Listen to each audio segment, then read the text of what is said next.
नमस्कार, मी जगन्नाथ पाटील. आपल्या यूट्यूब चॅनलवरनं मी माझ्या 2 समाज भगिनींचा आढावा घेत आहे आणि त्यांच्याशी बातचीत करीत आहे. इशिका, तुझं सगळं नाव काय? इशिका जितेंद्र पाटील. राहायला कुठे? मी मांडपे. मांडपे. आणि कॉलेज कोणतं आहे तुझं? मी दादरला आहे, रामनारायण भुया स्वायत्त महाविद्यालय. म्हणजे माटून गेला असलेलं कॉलेज. आणि राही, तुझं सगळं नाव काय? राही स्वप्नील नाईक, राहायला वाघोली. माझं college Kishanchand चिल्लाराम college Churchgate HSNC युनिव्हर्सिटीच्या under येतं. माझे विषय पॉलिटिकल सायन्स, इकॉनॉमिक्स आणि हिस्ट्री आहेत. सध्या मी FYBA मध्ये. बरं, पहिल्या वर्षात.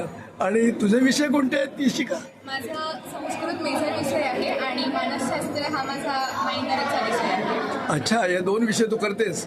संस्कृत घेतल्याबद्दल मला आनंद होतो, कारण तुला आठवतं ना, तू माझी विद्यार्थिनी आहेस आणि त्यावेळेपासून तुझ्या मनात संस्कृत रुजलेला आहे. म्हणजे तू तो प्रवाह पुढे नेत आहेस, त्याबद्दल धन्यवाद. आता मला सांगा, कॉलेज लेवलवर तुमच्या दोघींचं काही विशेष नाव आहे. कोणत्या स्पर्धेत तुम्ही भाग घेतला होतात?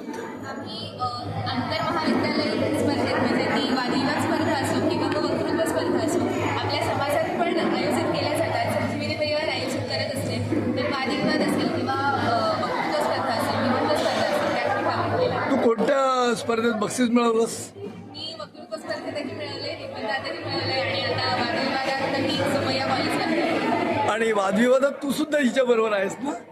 काय विषय होता वादविवादाचा? फ्रीडम म्हणजे स्वातंत्र्य आणि रिस्पॉन्सिबिलिटी. बरं. त्याच्यामध्ये तरुण पिढी हा समतोल बॅलन्स साधते का, हा असा विषय खूप डायनामिक विषय आहे. डायनामिक नव्हे तर तो किचकट पण विषय आहे, किचकट पण आहे. बरं, त्याला तुम्ही कसा न्याय दिला? तुझं काय मत मांडलंस तू, सांग बरं. आम्ही आता आमचं मत मांडलं ते परत पाहायला आताचं भविष्य. पण तुझं अलीकडच्या तरुण पिढीबद्दल, म्हणजे तुमच्या वयातल्या पिढीबद्दल तुझं काय मत आहे? आपण आज AIच्या दुनियेत जगत आहोत आणि कुठेतरी माणुसकी म्हणा किंवा जबाबदारी म्हणा, स्वातंत्र्यासोबत जबाबदारी कुठेतरी खाली पडते.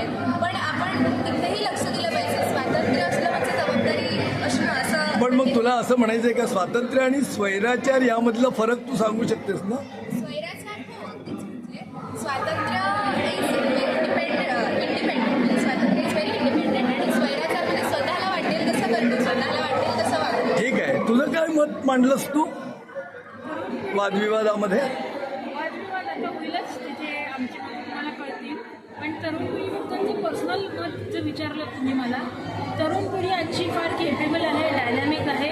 बट कुठे तरी त्या फास्ट पेस्ड जगामध्ये जिथे आयुष्य फार पटापट चालू आहे, धावतंय वेग आहे, तिथे कुठेतरी नक्की काय मॅटर करतं, the real essence of what truly matters हे कुठेतरी हरवत चाललंय.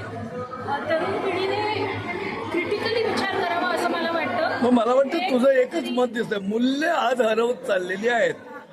तुम्हाला मूल्य, केपेबिलिटी बरोबर क्रिटिकल थिंकिंगवरती सुद्धा भार द्यावा असं. चांगलं आहे. तुम्ही दोघींनी चांगली मतं मांडली. धन्यवाद. तुम्हाला पुढील आयुष्यासाठी शुभेच्छा देतो आणि आपलं हे निवेदन थांबवतो.